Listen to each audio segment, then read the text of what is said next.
hopefully by now you're starting to see sort of a trend with what we're doing in terms of creating pop art variations.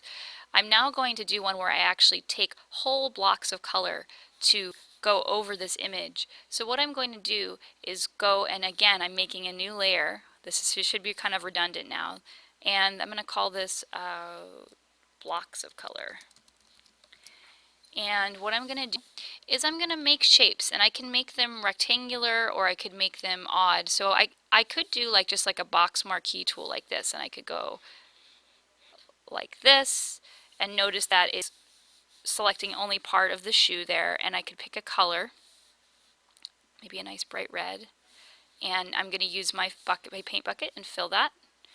Now, right now it's covering up the image, but I hope by now that you know what to do so that we can see the shoe through it. I'm going to try a blending mode here. Maybe something really cool like difference. Ooh, I like that. That's very cool. I could also try, there's going to be different effects with different ones. So you'll have to play around with it, as always. I think I like difference. That one's very cool. Okay, now I could continue drawing on this layer. I think I'm going to make a new layer for each of my... I'm going to use my polygonal lasso tool to create a custom shape. So the magnetic lasso is here. If I click and hold, I click on and polygonal lasso. I can create any sort of polygon type shape that I want here for my shoe. The trick is to get back around to where you started. So you can see I have this sort of odd shape, and now I'm going to fill this with a different color. Maybe I'll fill it with blue this time, and use my paint bucket to fill it.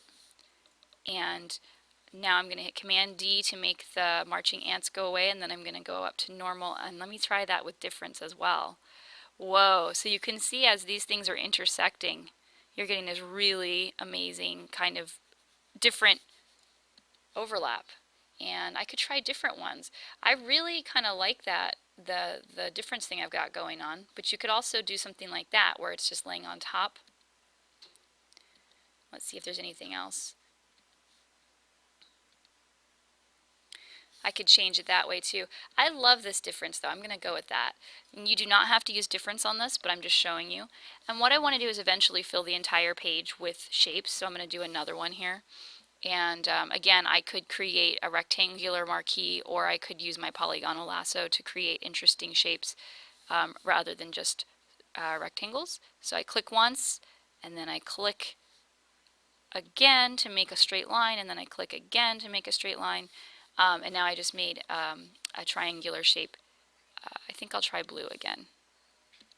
Again, notice how I made a new layer for each of these shapes. That's going to really help me in case I decide I don't like one of them.